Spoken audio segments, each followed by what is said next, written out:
یار میرے پاس تو اتنی بڑی شاندار جگہ تھی، وہاں بیٹھ کر تو 150-200 روپے چٹکیوں میں آ جاتے تھے، اور کبھی کوئی صدقہ خیرات مل جائے یا زکوٰۃ دینے والا آ جائے تو سمجھ لو مزے آ گئے۔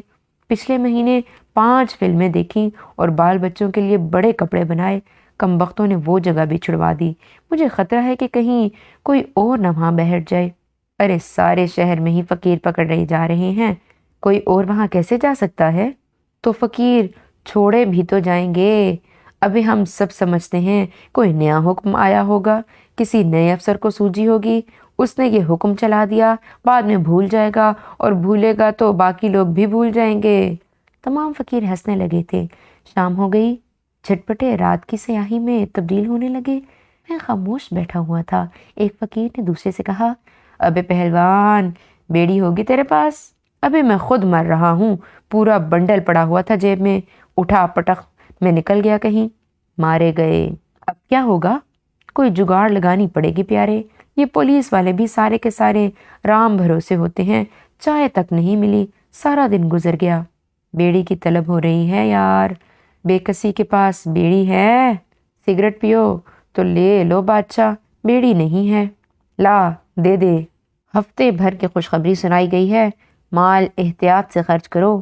تیسرے فقیر نے باقی 2 کو ہوشیار کیا اور سگریٹ کے کش بڑی ترتیب سے لگائے جانے لگے۔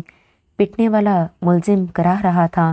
2 پارٹیاں ہو گئی تھیں، ایک فقیروں کی، دوسری جرائم پیشہ افراد کی، مگر کوئی کچھ نہیں بول رہا تھا کیونکہ ایک بولنے والے کی کراہیں اب تک سنی جا رہی تھیں۔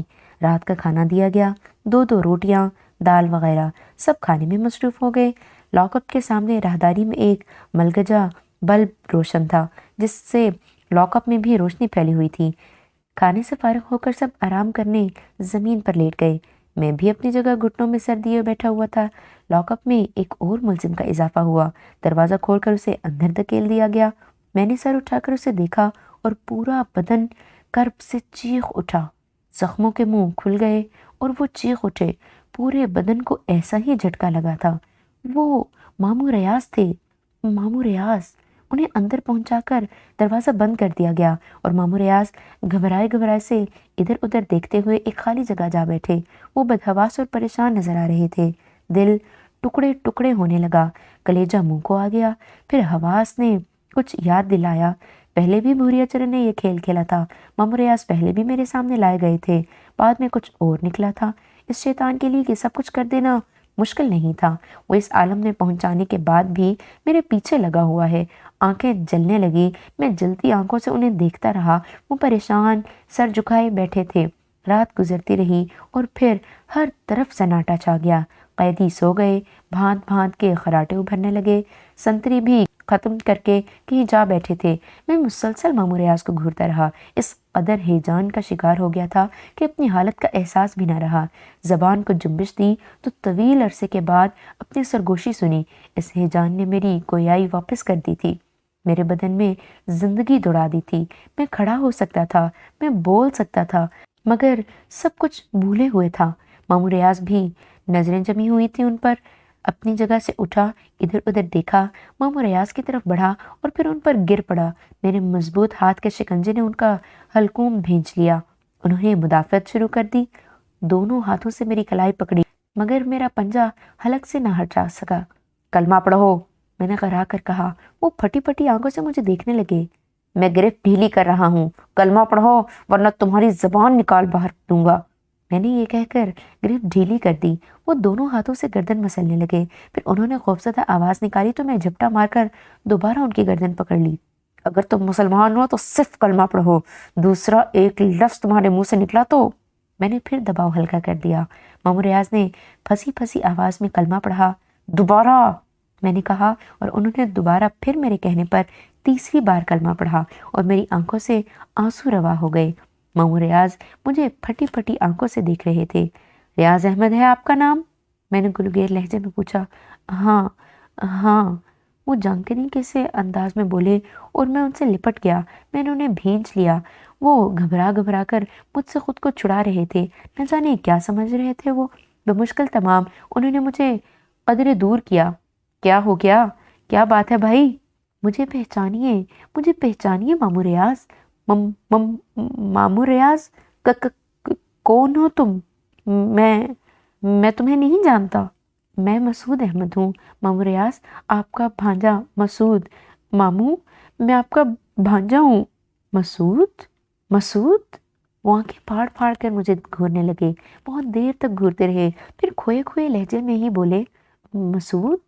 انداز ایسا تھا جیسے اس نام کو یاد کر رہے ہوں، مجھے گھورتے بھی جا رہے تھے، پھر نہ سمجھنے والے انداز میں بولے مسعود احمد، محفوظ احمد کے بیٹے؟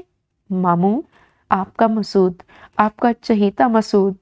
معاف کرنا بھائی، کچھ عجیب سی بات ہے، میرا بھانجا مسعود تھا تو صحیح، مگر وہ تو مر چکا ہے، یہی نا؟ تم مسعود کیسے ہو سکتے ہو؟ وہ آنکھیں پھاڑ پھاڑ کر مجھے دیکھتے رہے، پھر آہستہ سے بولے تم واقعی مسعود ہو؟ معاف کرنا، کچھ سمجھ میں نہیں آ رہا۔ اگر تم مسعود ہو تو ان کا بدن تھر تھرانے لگا، بہت زور کی تھر تھری طاری ہو گئی تھی ان پر۔ ماموں، میں مسعود ہی ہوں۔ میں ان سے لپٹ کر سسکنے لگا اور ماموں کانپتے رہے۔ یکایک ان کے انداز میں تغیر پیدا ہوا اور پھر انہوں نے بے اختیار مجھے بھینچ لیا۔ ان کے حلق سے گھٹی گھٹی آوازیں نکلنے لگی، مسعود، میرے بیٹے۔ وہ زاروں قطار رونے لگے۔ تم زندہ ہو مسعود، تم واقعی زندہ ہو؟ ہاں مامو ریاض، جتنا زندہ ہوں آپ دیکھ رہے ہیں۔ یہ کیا حلیہ بنا رکھا ہے بیٹے، کیا کر ڈالا تم نے مسعود؟ ہڈیوں کا ڈھانچہ بنے ہوئے ہو مسعود میرے بیٹے، یہاں ملنا تھا تمہیں، یہ زخم بھی لگانا تھا میرے کلیجے پر۔ سنبھالیے ماموں، خود کو خدا کے لیے سنبھالیے۔ کیسے سنبھالوں؟ ہزاروں آنسو رکے ہوئے ہیں میری آنکھوں میں، لاکھوں دعاؤں کا نتیجہ ہو تم، کیسے سنبھالوں؟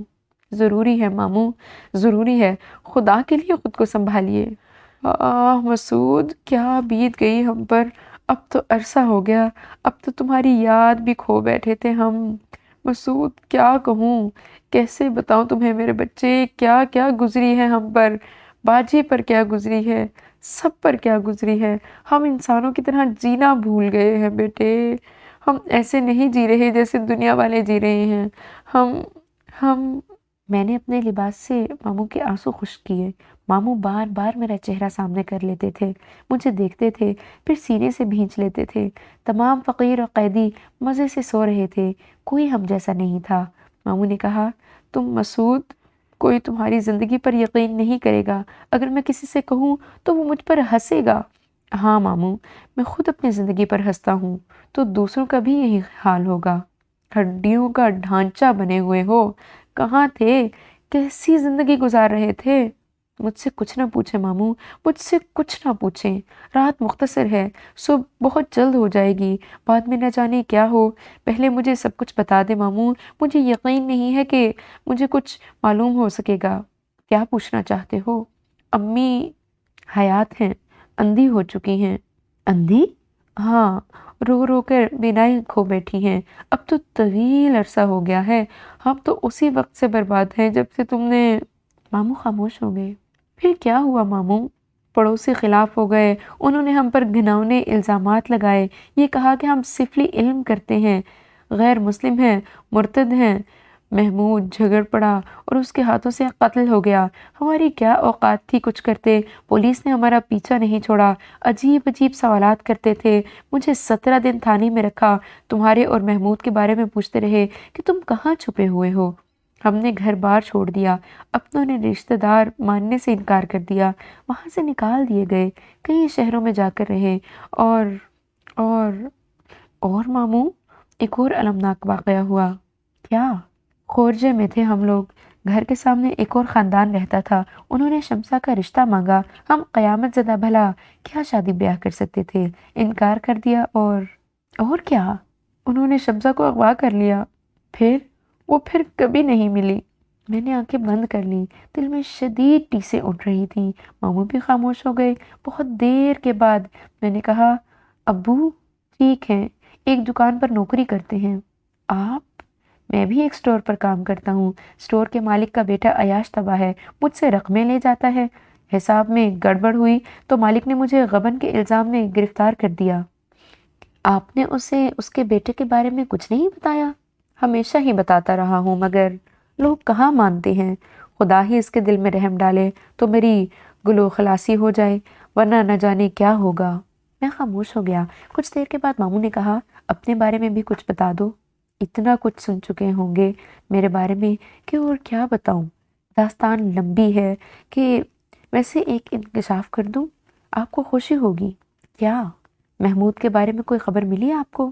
آج تک پتہ نہیں چل سکا۔ وہ بیرون ملک ہے، مجھے مل گیا تھا۔ ایک بھلے انسان کی مدد سے میں نے اسے بیرون ملک نکال دیا۔ یقیناً بعد میں اس نے آپ سے رابطے کی کوشش کی ہوگی، لیکن آپ کا پتہ نہ پا سکا ہوگا۔ کیا سچ مچ ایسا ہے؟ ہاں، امی اور ابو کو بھی یہ بات ضرور بتا دیجئے، انہیں خوشی ہوگی۔ مسعود تم نہیں ماموں، میں شاید ابھی ان کے قدم بوسی کے قابل نہیں ہوں، شاید ابھی یہ سعادت میرے مقدر میں نہیں ہے۔ تمہارے اوپر جو مقدمات تھے ان کا کیا ہوا؟ بہت سے مقدمات کے اضافے ہو چکے ہیں، فیصلے ہوں گے، سب کے فیصلے ہوں گے، اللہ مالک ہے۔ ان سے ملو گے نہیں؟ امی ابو سے؟ ہاں ضرور ملوں گا، ان سے کہہ دیجئے زندہ رہیں، میرے لیے زندہ رہیں، میں ان سے ضرور ملوں گا۔ یہاں کس الزام میں آئے ہو؟ بس ماموں، اور کچھ نہ پوچھیں، خدا کے لیے اور کچھ نہ پوچھیں، اللہ آپ کو اس مشکل سے نکالے۔ ہم دونوں ساری رات روتے رہے، باتیں کرتے رہے، میں اپنے بارے میں انہیں کیا بتاتا۔ صبح ہو گئی، دن کے 10 بجے تھے کہ کچھ لوگ لاک اپ کے دروازے پر آئے۔ ماموں ریاض انہیں دیکھ کر کھڑے ہو گئے۔ ایک خاتون بھی تھی، ایک عمر رسیدہ شخص، ایک نوجوان اور پولیس انسپکٹر۔ انسپکٹر نے کانسٹیبل سے دروازہ کھولنے کے لیے کہا اور کانسٹیبل نے دروازہ کھول دیا۔ انسپکٹر نے ماموں ریاض سے باہر آنے کے لیے کہا اور ماموں ریاض باہر نکل آئے۔ معمر شخص نے ماموں ریاض کے ہاتھوں کی انگلیوں میں انگلیاں پھنسائیں اور انہیں ساتھ لے کر وہاں سے آگے بڑھ گیا۔ کچھ سمجھ میں نہیں آیا تھا، پتہ نہیں کیا قصہ تھا۔ خاموشی سے وقت گزرتا رہا۔ ماموں ریاض کی واپسی کا انتظار کرتا رہا مگر وہ واپس نہیں آئے۔ دوپہر کو تمام فقیروں کو نکالا گیا اور احاطے میں کھڑے ہوئے ایک ٹرک میں بٹھایا گیا۔ ٹرک اسٹارٹ ہو کر چل پڑا، پھر اس نے کوئی 6 گھنٹے تک مسلسل سفر کیا اور پھر ایک جگہ رک گیا۔ پولیس والے نیچے اترے اور انہوں نے ٹرک کا پچھلا حصہ کھول کر فقیروں سے نیچے اترنے کے لیے کہا۔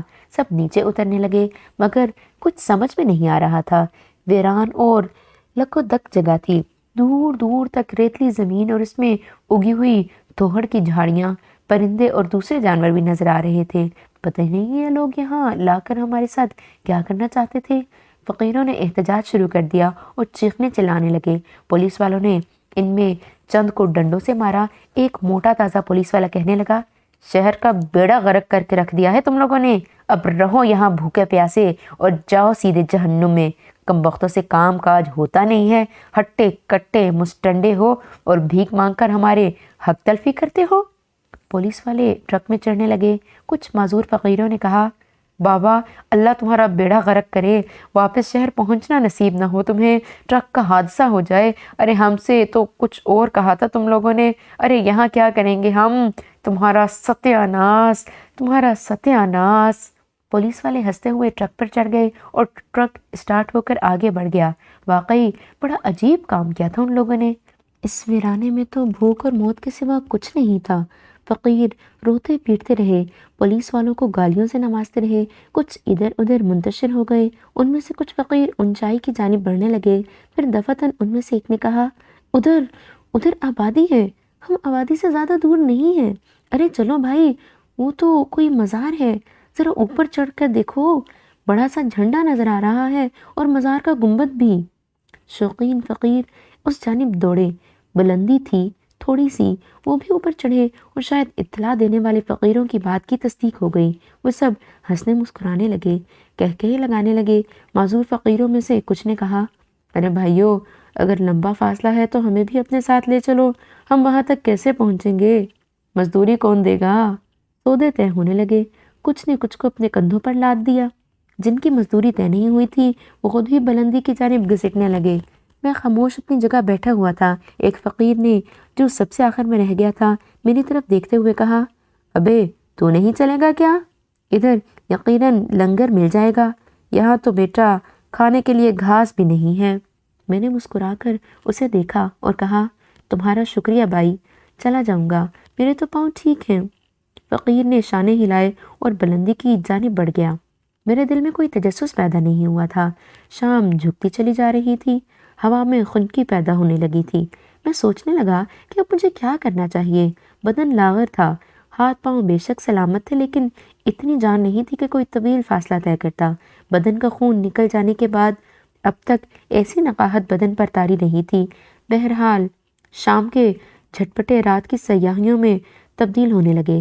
کچھ فاصلے پر دو عجیب سے کالے رنگ کے مڑے تڑے پھل سے پڑے ہوئے تھے، پتہ نہیں کیا شے تھی۔ آہستہ آہستہ آگے بڑھا، ان کو اٹھایا، ٹٹول کر دیکھا، پھر ان میں ایک پھل توڑا۔ کوئی صحیح اندازہ نہیں ہو سکا کہ کیا چیز تھی۔ پھینک دیا اور اس کے بعد ٹھنڈی سانس لے کر تھوڑا سا آگے بڑھ گیا۔ بلندی پر پہنچ کر میں نے کافی فاصلے پر اندازے کے مطابق 2-2.5 فرلانگ پر آبادیاں دیکھیں۔ غالباً کوئی مزار ہی تھا۔ قرب و جوار میں مکانات وغیرہ نظر آ رہے تھے۔ مزار والی جگہ روشن تھی، عمارت بنی ہوئی تھی اور اس کے اطراف میں اچھے خاصے لوگ موجود تھے۔ تھوڑے تھوڑے فاصلے پر کچی پکی قبریں بھی نظر آ رہی تھی۔ وہ فقیر جو یہاں سے گئے تھے شاید یہ فاصلہ طے کر کے مزار شریف تک پہنچ گئے تھے، کیونکہ اس جگہ سے وہاں تک کے راستے میں اب کوئی نظر نہیں آ رہا تھا۔ میں نے ایک گہری سانس لی۔ اس علاقے کے بارے میں واقعی کوئی اندازہ نہیں ہو سکا۔ چلو، ضرورت مندوں کا کام تو بن گیا۔ مجھے تو بھوک بھی نہیں لگ رہی تھی۔ وہیں ایک پتھر سے ٹیک لگا کر بیٹھ گیا۔ دور جگمگاتی روشنیاں بھلی لگ رہی تھیں۔ پھر ہوا کے دوش پر تیرتی ہوئی اذان کی آواز سنائی دی۔ اللہ اکبر، اللہ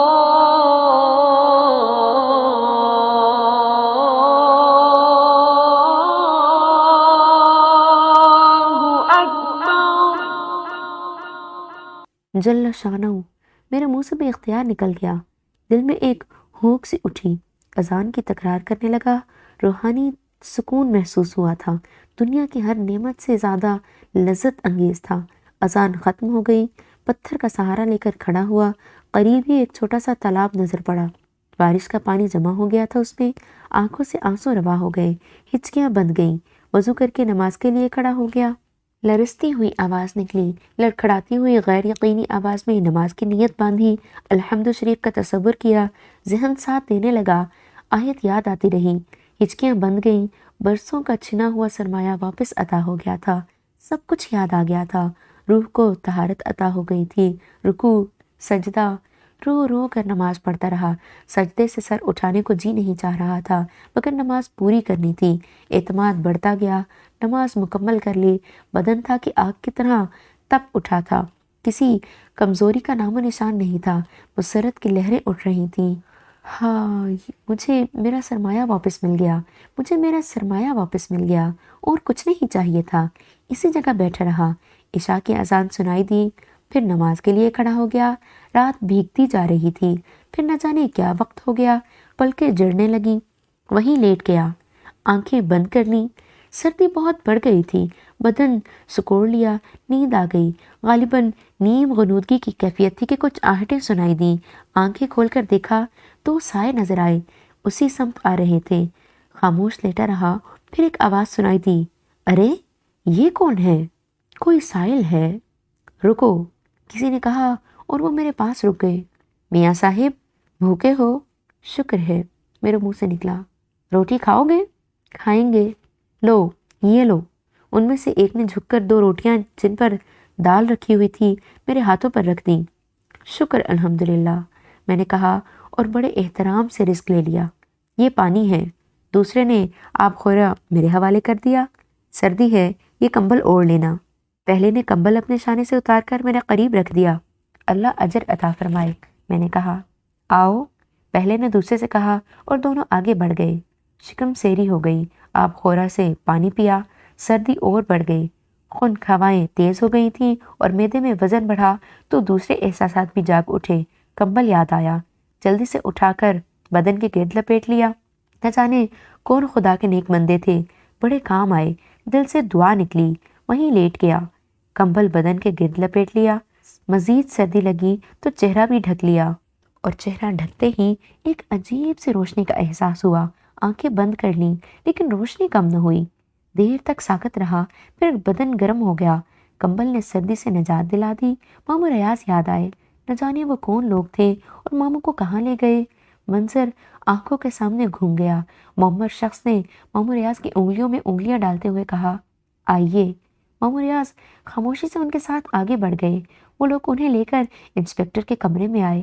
بیٹھیے، انسپکٹر نے کہا۔ عورت اور لڑکا بیٹھ گئے، پھر معمر شخص بھی۔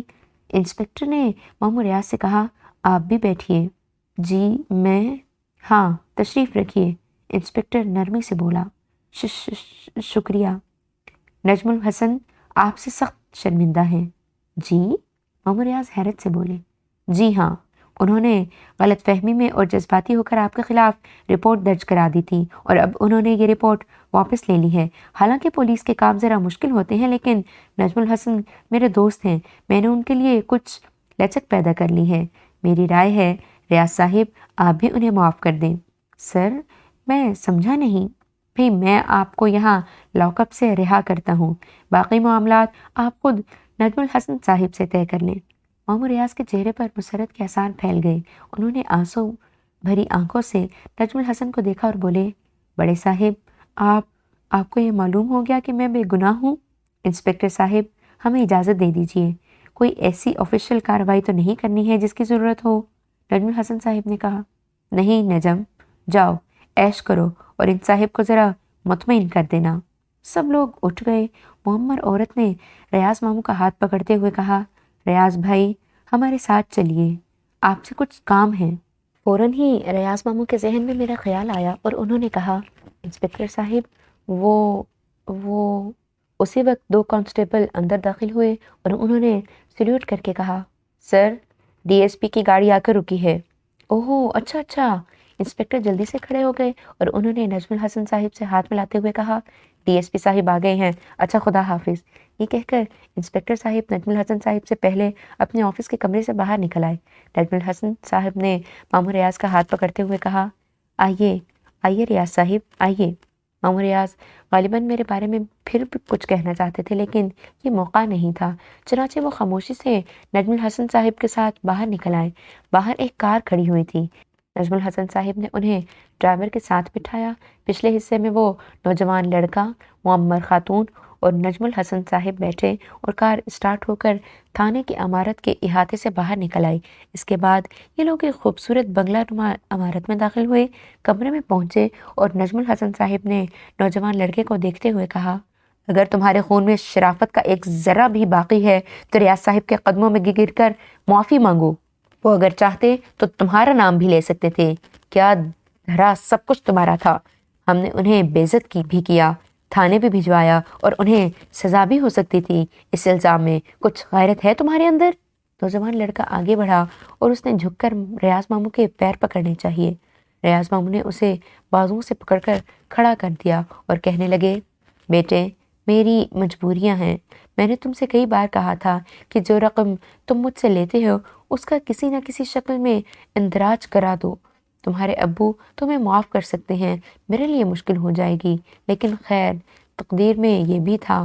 اور پھر ماموں ریاض کے ذہن میں میرا تصور ابھرا لیکن ان کی سمجھ میں نہیں آیا کہ نجم الحسن صاحب سے وہ کیا کہیں، تاہم انہوں نے اتنا ضرور کہا، بڑے صاحب جو کچھ ہوا وہ اللہ کی مرضی تھی اور اللہ کا کوئی کام مصلحت سے خالی نہیں ہوتا۔ وہاں تھانے کے لاک اپ میں میری ملاقات ایک ایسے نوجوان لڑکے سے ہوئی جو وہاں بند تھا، لیکن میرے اس سے ایسے رابطے ہیں کہ میں آپ کو بتا نہیں سکتا۔ آپ میرے اوپر اگر کوئی احسان کرنا چاہتے ہیں تو صرف ایک کام کر دیجئے میرا۔ ہاں کہیے۔ آپ نے وہیں کیوں نہ کہا ریاض صاحب، انسپکٹر میرا گہرا دوست ہے، آپ اسی وقت بتا دیتے تو میں اس لڑکے کو بھی چھڑوا لیتا۔ کیا جرم کیا ہے اس نے؟ یہ تو مجھے نہیں معلوم، اس کا نام مسعود احمد ہے۔ حلیے میں آپ کو تفصیل بتائے دیتا ہوں۔ ماموں ریاض میرا حلیہ دہرانے لگے۔ بالکل اطمینان رکھیں، میں کل ہی اس کے لیے کچھ کروں گا۔ آپ خلوص دل سے اسے معاف کر دیں اور مجھے بھی۔ جو کچھ ہوا غلط فہمی میں ہوا، میں دل سے شرمندہ ہوں، نجم الحسن نے کہا۔ تقدیر میں جو کچھ لکھا ہوتا ہے وہ کسی نہ کسی شکل میں ضرور پورا ہوتا ہے۔ اللہ کا شکر ہے میری عزت بحال ہو گئی۔ دماغ میں غنودگی طاری ہو گئی اور پھر گہری نیند آ گئی۔ صبح اذان کی آواز نے جگایا تھا۔ ہڑبڑا کر کھڑا ہو گیا۔ وہی جگہ تھی۔ مدھم مدھم اجالا پھیلتا جا رہا تھا۔ تالاب سے وضو کیا اور نیت باندھ کر کھڑا ہو گیا۔ بدن توانا تھا۔ خشوع و خضوع سے نماز پڑھی۔ دل و دماغ شاد ہو گئے۔ سورج کی پاکیزہ کرنیں انہیں چھونے لگیں۔ ادھر ادھر دیکھا، پھر مزار شریف کی طرف اور پھر کمبل اٹھا کر کاندھے پر ڈالا اور وہاں سے آگے بڑھ گیا۔ رخ مزار شریف کی طرف تھا۔ فاصلہ محسوس ہی نہ ہوا۔ کچھ دیر کے بعد وہاں پہنچ گیا۔ گو قرب و جوار میں باقاعدہ کوئی شہر یا بستی آباد نہیں تھی، لیکن یہ خود مزار کی بستی بھی کم نہیں تھی۔ زائرین کے لیے قیام گاہیں بنی ہوئی تھیں، دکانیں لگی ہوئی تھیں، لوگ ادھر سے ادھر آ جا رہے تھے۔ ایک بزرگ کو دیکھا، سفید کپڑے پہنے ہوئے تھے، 2 بڑے تھیلے دونوں ہاتھوں میں لٹکائے ہوئے تھے، میری طرح نڈھال نظر آ رہے تھے۔ مجھے امداد طلب نظروں سے دیکھا، پھر اشارہ کیا تو میں قریب پہنچ گیا۔ میاں مزدوری کرو گے؟ وہ بولے۔ ضرور کریں گے، یہ تھیلے وہاں پہنچانے ہیں۔ انہوں نے کافی فاصلے پر اشارہ کیا۔ بسم اللہ۔ میں نے جلدی سے تھیلے اٹھائے۔ پہلے پیسے بتا دو، جو عنایت فرمائیں گے لے لیں گے، بعد میں جھگڑا نہ کرنا۔ نہیں کریں گے، آئیے۔ میں تھیلے سنبھال کر آگے چل پڑا۔ بزرگ میرے پیچھے پیچھے آ رہے تھے۔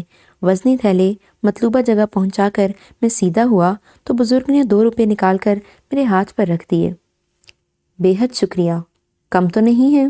نہیں، بہت ہیں، اگر آپ نے خوشی سے دیے ہیں۔ ناشتہ کرو گے؟ نہیں، عنایت ہے، ناشتے کے لیے اللہ نے بندوبست کرا دیا ہے۔ میں نے 2 روپے مٹھی میں دبا کر اسی وقت ریسٹ ہاؤس کے ایک کمرے سے کوئی 11 سالہ لڑکا بھاگتا ہوا باہر نکلا۔ اس کے پیچھے ایک عورت، ایک لڑکی اور ایک 30-32 سالہ شخص دوڑتے ہوئے باہر آئے۔ لڑکے نے چیخ کر کہا، دادا میاں پکڑیے! میرے ساتھ آنے والے معمر بزرگ چونک پڑے۔ ان کے حلق سے لایانی سی آواز نکلی۔ میں بھی چونک کر لڑکے کو دیکھا اور اچانک لڑکا ٹھٹک کر رہ گیا۔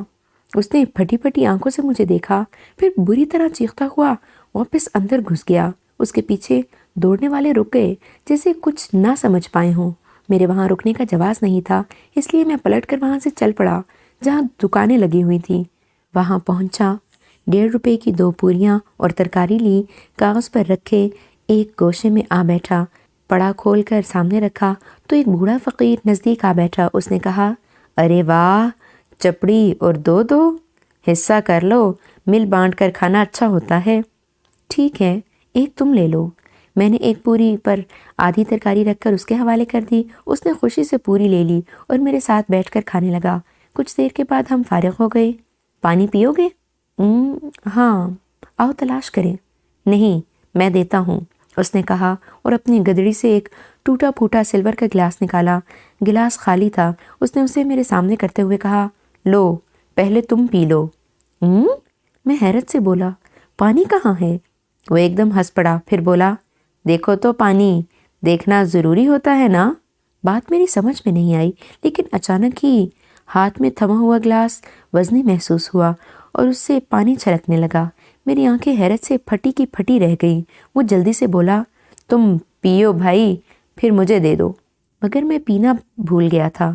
اس نے اپنی گدڑی سے خالی گلاس نکالا تھا اور یہ گلاس میرے ہاتھ میں آیا تھا تو بالکل ہلکا تھا، لیکن اب وہ پانی سے لبالب بھرا ہوا تھا۔ اس نے پھر ایک کلکاری ماری اور کہنے لگا، پوری تمہاری، پانی تمہارا، حساب برابر۔ دیکھو تو ملے، سوچو تو پاؤ۔ ارے جلدی کرو، ہمیں پیاس لگ رہی ہے، مرچیں لگ رہی ہیں، مرچیں۔ وہ اپنے دونوں گال پیٹتا ہوا بولا اور میں نے بادل نخواستہ پانی کا گلاس منہ سے لگایا۔ طبیعت سیر ہو گئی اور پھر جب گلاس پیچھے ہٹایا تو وہ کناروں تک لبالب بھرا ہوا تھا۔ اس نے جلدی سے گلاس میرے ہاتھ سے چھین لیا۔ نہ گلاس تمہارا، نہ کمبل ہمارا، اپنا راستہ ناپو، ہم بھی چلے۔ یہ کہہ کر اس نے گلاس گدڑی میں ڈالا اور تیز تیز قدموں سے وہاں سے آگے بڑھ گیا۔ میں شدت حیرت سے گنگ رہ گیا تھا۔ عجیب سا شخص تھا، پھٹے پرانے چیتھڑے لگے ہوئے تھے لباس میں، کاندھے سے جھولی لٹکائے تھا۔ ایک اونچی سی قبر کے کتبے کے پیچھے پہنچ کر وہ میری نگاہوں سے اوجھل ہو گیا اور میں سوچتا ہی رہ گیا۔ کوئی بات سمجھ میں نہیں آئی تھی۔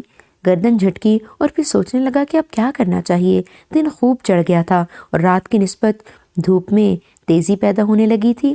جگہ جگہ بوسیدہ قبریں، ٹوٹے پھوٹے لکھورے اینٹوں سے بھرے مقبرے نظر آ رہے تھے۔ بہت سی جگہ چھاؤں تھی، کسی بھی جگہ کا انتخاب کیا جا سکتا تھا۔ کچھ ایسا شکم سیر ہو گیا تھا اس ایک پوری سے کہ بدن بوجھل محسوس ہونے لگا تھا۔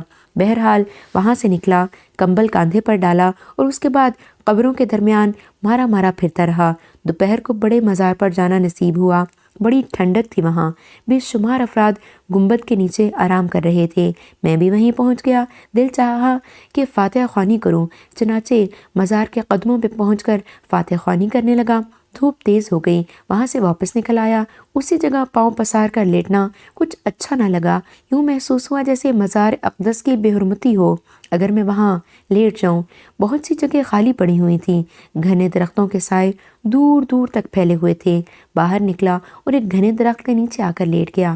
کمبل تو تہہ کر کے تکیہ بنا کر سر کے نیچے رکھا اور درختوں کے پتوں کو گھورنے لگا۔ ننھے ننھے پرندے چہچہا رہے تھے، جگہیں تبدیل کر رہے تھے۔ ان کے پروں کی پھڑپھڑاہٹ بڑی خوشنما لگ رہی تھی۔ طبیعت میں ایک عجیب سی فرحت تھی جسے الفاظ نہیں دے سکتا تھا۔ بہت دیر اسی طرح گزر گئی۔ آنکھوں میں کچھ بوجھ سا پیدا ہو گیا تھا۔ بھوک تو نام و نشان کو نہیں تھی۔ لگتا تھا ایک پوری نے دن بھر کی کسر پوری کر دی ہے۔ پھر وہ شخص یاد آیا، ایسی جگہوں پر اللہ کے نیک بندوں سے ملاقاتیں ہو ہی جاتی ہیں۔ کیا کہہ گیا تھا؟ دیکھو تو پاؤ، سوچو تو جانو۔ بالکل یوں لگتا تھا جیسے تمام اوقات میری نگاہوں کے سامنے سے گزر رہے ہوں، میں خود بھی ان میں شریک ہوں۔ یہ کیسے ہوا تھا؟ یہ کیا بات تھی؟ کچھ سمجھ میں نہیں آیا۔ بہت دیر تک غور کرتا رہا اور پھر گردن ہلا کر کروٹ بدل لی۔ مامو ریاض بیچارے، اگر جو کچھ میرے ذہن میں آیا سچ ہے تو اس کا مطلب ہے کہ مصیبت سے نکل گئے۔ سوال یہ پیدا ہوتا ہے کہ یہ سب کچھ میرے ذہن میں کیسے آیا؟ ٹھنڈی ہواؤں نے آنکھوں کے پپوٹے بوجھل کر دیے تھے اور ہلکا سا سرور ذہن پر طاری ہو گیا تھا، لیکن سوچوں کے دائرے محدود نہیں ہوئے تھے۔ سوچوں کا عظیم سرمایہ محفوظ تھا۔ دماغ بوجھل ضرور ہو گیا تھا لیکن حاضر تھا۔ مامو ریاض کے دل میں ضرور ہوگا کہ میرے لیے کچھ کریں، ہر چند کہ میں نے انہیں اپنے بارے میں کچھ نہیں بتایا تھا، لیکن اتنا جانتا تھا کہ وہ بھی دیوانے ہو گئے ہوں گے۔ اگر بڑے افسر نہ آ جاتے تو ہو سکتا ہے جو کچھ میرے ذہن میں آیا اس کے بعد بھی انہوں نے کچھ کیا ہو سکتا ہے انہوں نے گھر جا کر میرے بارے میں امی اور ابو کو بتایا ہو۔ کیا گزری ہوگی ان پر؟ ٹوٹا پھوٹا سا گھر تھا، پوسیدہ کباڑ پر جس پر ٹاٹ کا پردہ پڑا ہوا تھا، پلاسٹر کی دیواریں تھی، دروازے کے دوسری طرف چھوٹا سا صحن، ایک برآمدہ جس میں تخت پڑا ہوا تھا، ایک کمرہ جس میں بائیں سمت غسل خانہ اور بیت الخلاء، دوسری طرف باورچی خانہ۔ ابو اور امی تخت پر بیٹھے ہوئے تھے۔ امی کے سر کے بال سفید ہو گئے تھے، چہرے پر جھریاں پڑی ہوئی تھیں، آنکھیں بے نور تھیں اور وہ بار بار پلکیں جھپکا رہی تھیں۔ ابو اچھل پڑے، انہوں نے سرگوشی کے عالم میں کہا، ریاض آ گیا؟ آ گیا؟ امی اچھل پڑی، ہاں ریاض بیٹے، ہاں باجی میں آ گیا۔ کہاں ہے؟ میرے پاس آ ریاض، میرے پاس آ۔ مامو ریاض امی کے سینے سے جا لگے تھے۔ کیا ہوا تھا؟ مارا تو نہیں تجھے انہوں نے؟ مارا تو نہیں؟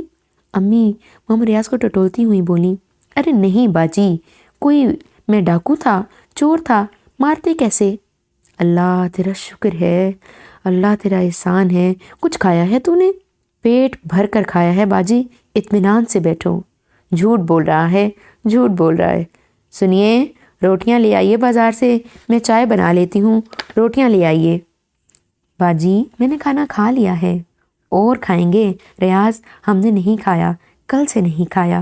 اوہو، میں لاتا ہوں، آپ بیٹھیے بھائی جان، میں لاتا ہوں۔ مامو ریاض بولے، نہیں ریاض تم نہ جا بیٹے، کہیں پولیس والے دوبارہ نہ پکڑ لیں، تو نہ جا ریاض۔ باجی پولیس کیوں پکڑے گی مجھے؟ آخر اسے دھوکا ہوا تھا، بعد میں سب نے معافی مانگی ہے۔ یہ دیکھیے نجم الحسن صاحب نے مجھے 500 روپے بھی دیے ہیں ہر جانے کے طور پر۔ تجھ پر اب الزام تو نہیں ہے؟ نہیں باجی، فیض الحسن بری صحبتوں میں ضرور پڑ گیا ہے، مگر وہ برا لڑکا نہیں ہے۔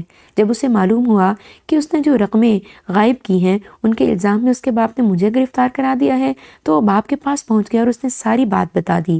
نجم الحسن خود تھانے گئے، ان کی بیوی اور فیض بھی ساتھ تھا، انہوں نے مجھے چھڑا لیا، بڑی معافیاں مانگی ہیں انہوں نے، 200 روپے تنخواہ میں اضافہ بھی کر دیا ہے۔ اللہ تیرا شکر ہے۔ بھائی جان میں کھانا لے آتا ہوں. روٹیاں لے آ، میں چائے بنا لیتی ہوں. نہیں باجی، مرغی کا سالن لاؤں گا. محنت کے پیسے ملے ہیں اور یہ آپ کو چائے بنانے کی کیا سوجی؟ کیا آپ پھر چولہا جلانے لگی ہیں؟ نہیں مانتی، مجھے بتاؤ کیا کروں؟ ابو بولے خدا کے لیے باجی چولہے کے پاس نہ جایا کریں. پورا دوپٹہ جلا لیا تھا، اللہ نے بچا لیا. اب بار بار ایسا تھوڑی ہوگا. جا کھانا لے آ. امی نے مسکراتے ہوئے کہا. ماموں دروازے سے نکل گئے. پھر میں نے ان سب کو دسترخوان پر دیکھا. امی ہاتھ والے پنکھے سے پنکھا جھل رہی تھیں. اب یہ پنکھا رکھ دیں اور کھانا کھائیں. ابو بولے اوفو، کھاؤ تم لوگ، مکھیاں بیٹھیں گی کھانے پر. ایک مکھی بھی نہیں ہے. رکھیے پنکھا، کھانا کھائیے. ماموں بولے ذرا دیکھیے بھنی ہوئی مرغی کیا مزہ دے رہی ہے. کھا لوں گی نا، تم لوگ کھاؤ. امی بے اختیار رو پڑی. ابو اور ماموں کے ہاتھ رک گئے.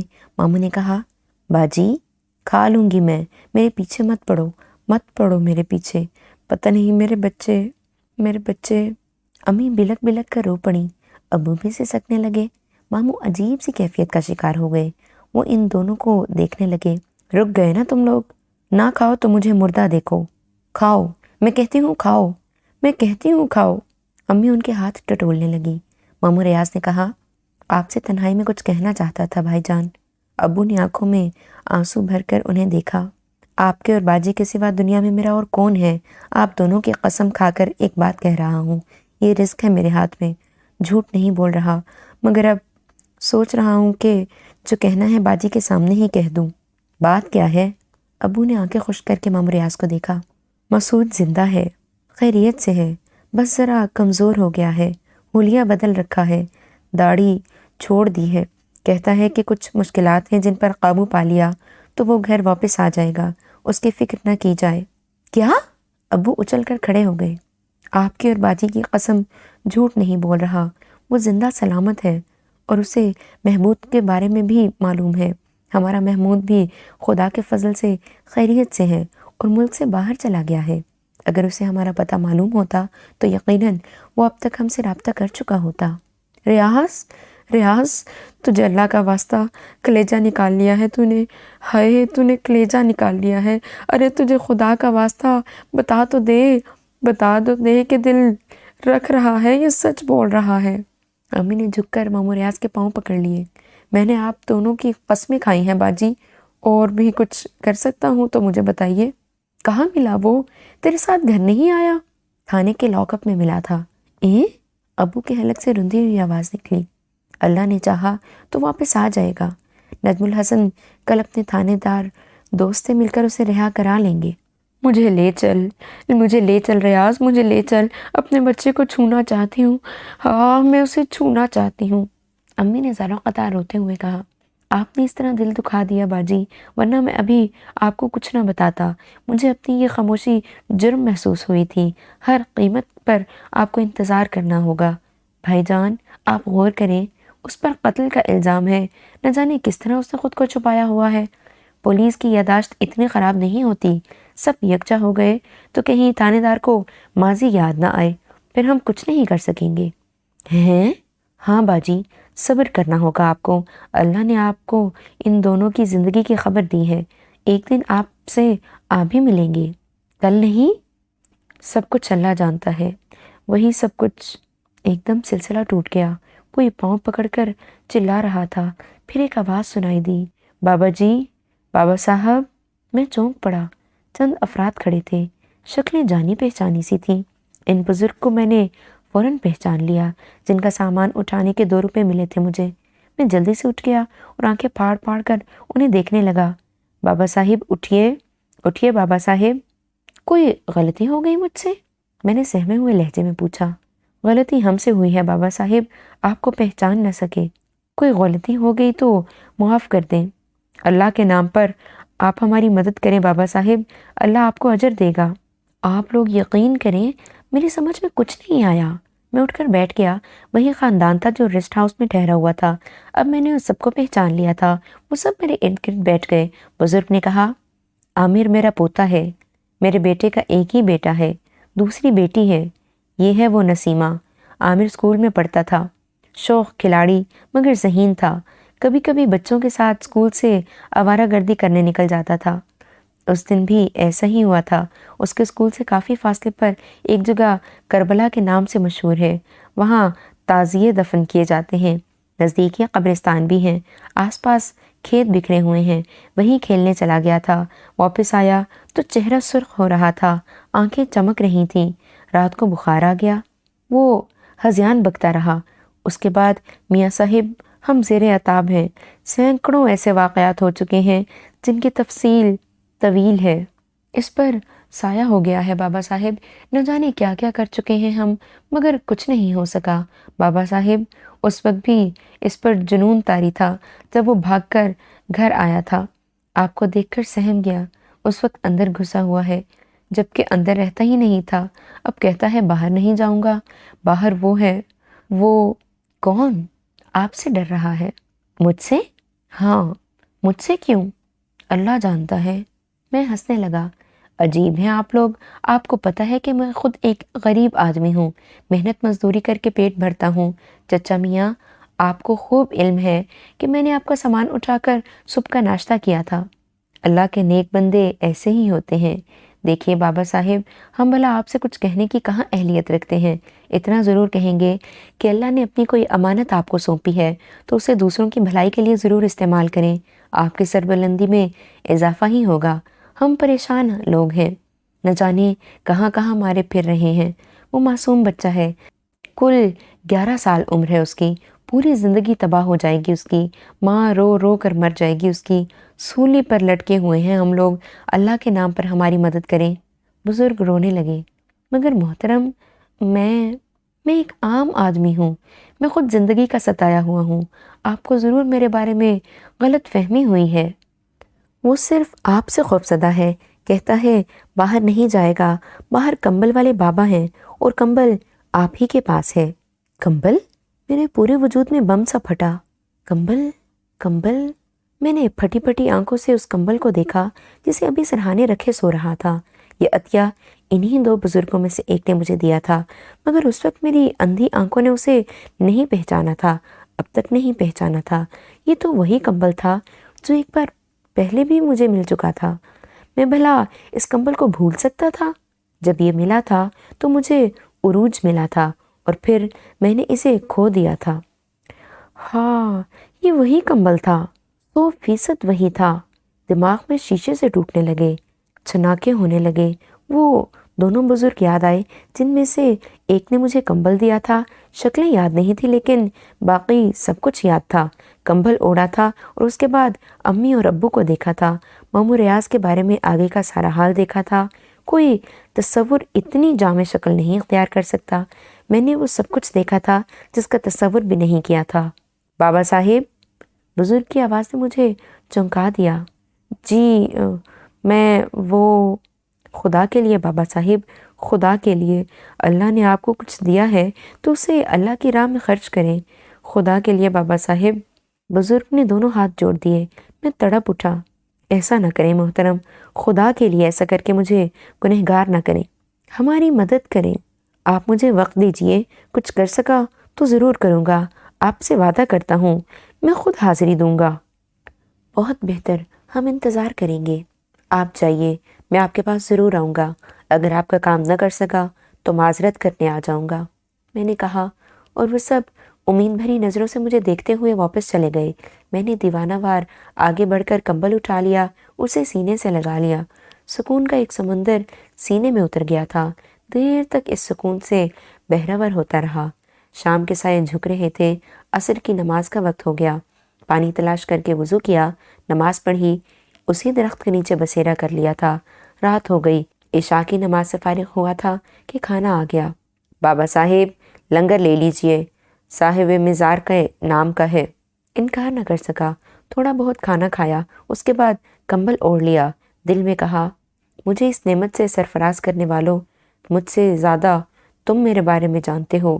میں کور بینا ہوں، میری نظر محدود ہے، میری عقل محدود ہے۔ جو منصب مجھے عطا کیا گیا ہے اس سے عہدہ برا ہونے کے لیے رہنمائی درکار ہے۔ میری عقل ناقص، صحیح فیصلے کرنے سے قاصر ہے۔ مجھے رہنمائی عطا ہو، مجھے رہنمائی عطا ہو، رہنمائی درکار ہے۔ مجھے رہنمائی چاہیے۔ آنکھوں سے آنسو روا ہو گئے۔ کسی نے زور سے دھکیل کر کہا، بڑا پھیل کر سو رہا ہے، سرک جگہ دے۔ میں لڑک گیا تھا، جلدی سے اٹھ کر بیٹھ گیا۔ یہ بھی پھٹے پرانے کپڑوں میں ملبوس ایک بوڑھا آدمی تھا۔ زمین اللہ کی ہے، اس پر سب کا حق ہے، کیوں نہیں آپ آرام سے لیٹ جائیں۔ میں جلدی سے اٹھ کر بیٹھ گیا۔ بوڑھا آدمی اطمینان سے لیٹ گیا۔ کچھ دیر خاموشی سے گزر گئی، پھر اس نے گردن اٹھا کر مجھے دیکھا اور بولا، پیروں میں بڑا درد ہو رہا ہے، ذرا دبا دے۔ جی۔ میں نے اس کا پاؤں اٹھا کر گود میں رکھ لیا اور اسے دبانے لگا۔ دفتن اس نے بڑی زور سے دوسرا پاؤں میرے سینے پر مارا اور میں بے اختیار لڑک کر دور جا گرا۔ ہاتھوں میں کانٹے اگے ہوئے ہیں، آہستہ نہیں دبا سکتا؟ طاقت آزما رہا ہے میرے پیروں پر؟ اوہ نہیں بابا صاحب، معاف کر دیجئے، اب آہستہ دباؤں گا۔ میں اپنی جگہ سے اٹھ کر دوبارہ اس کے پاس آ بیٹھا، احترام سے دوبارہ اس کا پاؤں لے کر گود میں رکھا اور اسے آہستہ آہستہ دبانے لگا۔ ہاں اب ٹھیک ہے۔ اس نے آنکھیں بند کر لیں۔ کوئی 1 گھنٹہ گزر گیا تو اس نے کروٹ بدل کر دوسرا پاؤں میری گود میں رکھ دیا۔ میں دوسرا پاؤں دبانے لگا۔ کافی دیر گزر گئی۔ اچانک وہ بولا، قاتل بہت ہیں، کچھ زیادہ خطرناک، کچھ کم۔ دشمن کے وار کرنے سے پہلے اس پر وار کر دو، اسے مار ڈالو۔ دشمن نمبر 1 غرور ہے، خود پسندی ہے۔ تمہارے بدن کا لباس، تمہاری بینائی، تمہاری سوچ اور سب سے بڑھ کر تمہاری زندگی اپنی نہیں ہے۔ پھر کس چیز پر حق جتاتے ہو؟ بیوقوفی ہے نا؟ کیوں ہے نا؟ ہاں، سب کچھ قرض ہے، ادھار ہے، ادائیگی ضروری ہے۔ بچا کچھا اپنا ہوتا ہے، دوسرے کے مال پر کیا اترانا؟ کیوں ہے کہ نہیں؟ ٹھیک ہے بابا صاحب، پوچھ لینا اچھا ہوتا ہے، سمجھ میں نہ آئے تو پوچھ لو۔ کس سے بابا صاحب؟ بتانے والا اندر ہوتا ہے، پوچھو گے جواب ملے گا۔ بھٹکنے کی ضرورت ہی کیا ہے، مگر کرنے سے پہلے پوچھو۔ جی بابا صاحب۔ خود غرضی ہمیشہ نقصان دیتی ہے، پہلے دوسروں کے بارے میں سوچو، پھر اپنے بارے میں۔ جذبات سنبھالنے پڑتے ہیں، ورنہ کھیل بگڑ جاتا ہے۔ کیا سمجھے؟ اور کچھ پوچھنا ہے؟ آپ نے جتنا بتایا ہے اتنا تو سمجھ لیا بابا صاحب، اتنا کافی ہے، ضرورت پڑے تو اور پوچھ لینا۔ میں نابینا ہوں بابا صاحب، کچھ نہیں جانتا، سچائی سے سب کچھ کرنا چاہتا ہوں، مگر ناواقفیت کا شکار ہو جاتا ہوں۔ میں نے رندی ہوئی آواز میں کہا۔ چہرہ ڈھک لینا، دل و دماغ روشن ہو جائیں گے، بس کافی ہے۔ بوڑھے شخص نے پاؤں سمیٹ لیے۔ اور دباؤں بابا صاحب؟ نہیں، چلتا ہوں، بوڑھے نے کہا اور پھر تیزی سے آگے بڑھ گیا۔ میں اسے دیکھتا رہا۔ اس نے چند قدم آگے بڑھائے اور پھر ایک درخت کی آڑ میں گم ہو گیا۔ دل بری طرح کانپ رہا تھا۔ رہنمائی ملی تھی، انعام عطا ہوا تھا، ہدایت کی گئی تھی۔ درخت کے نیچے بیٹھ کر سوچ میں ڈوب گیا۔ ساری باتوں کو یاد کر کے دل میں اتارتا رہا۔ پھر وہ لوگ یاد آ گئے جن سے وعدہ کیا تھا۔ کیا کروں؟ کیا کرنا چاہیے؟ لیٹ کر کمبل چہرے پر ڈال لیا۔ ذہن میں ان کا تصور کیا تو چاروں طرف روشنی پھیل گئی۔ وہ سب نگاہوں کے سامنے آ گئے، بزرگ، ان کا بیٹا، بہو، لڑکی اور وہ بچہ۔ زبان باہر لٹکی ہوئی تھی، آنکھوں میں دہشت رقصاں تھی۔ نوجوان لڑکی نے آنکھیں بند کی ہوئی تھیں اور خوف سے کانپ رہی تھی۔ بچے کی ماں کی آنکھوں سے آنسو بہہ رہے تھے اور وہ حسرت بھری نظروں سے بچے کو دیکھ رہی تھی۔ اس کا شوہر سر پکڑے بیٹھا ہوا تھا اور وہی بزرگ تسبیح ہاتھوں میں لیے ہوئے کچھ پڑھ رہے تھے۔ دفتن لڑکے کی زبان لمبی ہونے لگی، سرخ زبان کسی سانپ کی طرح بل کھاتی ہوئی آگے بڑھ رہی تھی۔ اس کی لمبائی کوئی 4 گز ہو گئی اور پھر اچانک اس نے بزرگ کے ہاتھوں میں دبی تسبیح کو لپک لیا۔ نوجوان لڑکی نے دہشت بھری چیخ ماری اور گر کر بے ہوش ہو گئی۔ بات کر لو، چلے جاؤ، حال معلوم ہو جائے گا، چلے جاؤ، کام ہو جائے گا۔ مجھے اپنی آواز سنائی دی۔ میں بول رہا تھا، میں سن رہا تھا۔ مستعدی سے اٹھ کھڑا ہوا، کمبل تہہ کر کے شانوں پر رکھا اور تیز تیز قدموں سے اسی طرف چل پڑا۔ کچھ دیر کے بعد وہاں پہنچ گیا۔ سب لوگ ریسٹ ہاؤس میں تھے۔ میں نے دروازہ بجایا، انہیں بزرگ نے دروازہ کھولا تھا۔ آپ آئیے، دیکھیے اندر کیا ہو رہا ہے۔ آ سکتا ہوں؟ آ جائیے۔ بزرگ دروازے سے ہٹ گئے۔ میں اندر داخل ہو گیا۔ بچہ اچھل پڑا، اس کی زبان فوراً اندر چلی گئی۔ وہ اٹھ کر دیوار سے جا لگا۔ وہ مجھے خوفزدہ نظروں سے دیکھ رہا تھا اور شاید بھاگنے کے لیے جگہ تلاش کر رہا تھا۔ پھر اس نے غرائی ہوئی آواز میں کہا، میرا تمہارا کوئی جھگڑا نہیں ہے، اپنا کام کرو ورنہ اچھا نہ ہوگا۔ ایک گلاس پانی دیجیے، میں نے بزرگ سے کہا اور وہ جلدی سے ایک طرف رکھی سراہی کی طرف بڑھ گئے۔ تم سن نہیں رہے؟ میرا تمہارا کوئی جھگڑا نہیں ہے، لڑکے نے بھاری آواز میں کہا۔ یہاں تم سے جھگڑا کون کر رہا ہے؟ اللہ کے بندے ہو، اللہ کا نام لے کر بات کرو۔ میں نے بزرگ کے ہاتھ سے پانی لے کر اس پر بسم اللہ پڑھ کر پھونکی اور اس کے بعد پانی کا گلاس لڑکے کی طرف بڑھا کر بولا، لو میاں پانی پیو۔ محبت سے کوئی چیز پیش کی جائے تو اسے محبت ہی سے قبول کرنا چاہیے۔ دیکھو آخری بار سمجھا رہا ہوں، ہمارے بیچ میں مت آؤ، تمہیں کوئی فائدہ نہ ہوگا مسوائے نقصان کے۔ اللہ کے بندے ہو کے اللہ کے بندوں کو نقصان پہنچاؤ گے تو تمہارے ساتھ بھی تو بہتری نہیں ہوگی۔ جواب دو ورنہ یہ پانی میں تمہارے جسم پر پھینک دوں گا اور تم سمجھتے ہو کہ یہ گناہ صرف تمہارے سر پر ہوگا۔ ارے واہ، جھگڑا ہمارا ہے، بیچ میں کود رہے ہو تم۔ ذرا اس سے پوچھو کیا کیا ہے اس نے؟ بچے کھیل رہے تھے، اسے کوئی نقصان بھی نہیں پہنچا تھا۔ شرارت اپنی جگہ ہوتی ہے، پتھر مارنے شروع کر دیے اور اچھا خاصا زخمی کر دیا میرے بچے کو۔ میں بھلا چھوڑوں گا اسے؟ اتنے ہی زخم نہ لگا دوں اسے تو میرا بھی نام نہیں۔ درگزر بھی تو ایک پسندیدہ فعل قرار دیا گیا ہے، بچپن ہے، بے شک تمہیں نقصان پہنچا ہوگا، لیکن اس کی زندگی لے کر تمہیں کیا مل جائے گا؟ اور اگر میرا بچہ مر جاتا تو؟ اللہ نے اسے زندگی عطا فرمائی، تم اس کے صدقے اس کی زندگی بھی قائم رہنے دو، یہ ضروری ہے۔ کیا ضروری ہے اور کیا غیر ضروری ہے میں سمجھتا ہوں۔ تم اپنی یہ ولایت لے کر یہاں سے چلے جاؤ ورنہ میرا تمہارا جھگڑا ہو جائے گا۔ اور ہاں، پہچانتا ہوں تمہیں، اچھی طرح جانتا بھی ہوں، ایک بار دیکھ بھی چکا ہوں، مگر وہ معاملہ ذرا دوسرا تھا۔ ہر ایک کے بیچ میں پہنچ جاتے ہو، تمہارا بھی کچھ کرنا ہی پڑے گا۔ اگر میرے سر پر پتھر مار کر تمہارا دل ٹھنڈا ہو سکتا ہے تو میں حاضر ہوں، کچھ نہ کہوں گا، لیکن بچوں کے باپ ہو، معاف کر دو اسے۔ میں اس کی طرف سے، اس کے تمام اہل خانہ کی طرف سے تم سے معافی چاہتا ہوں۔ اگر کوئی جرمانہ کرنا چاہو، جرمانہ کر دو، ادائیگی ہوگی، مگر اب اسے معاف ہی کر دو تو بہتر ہے۔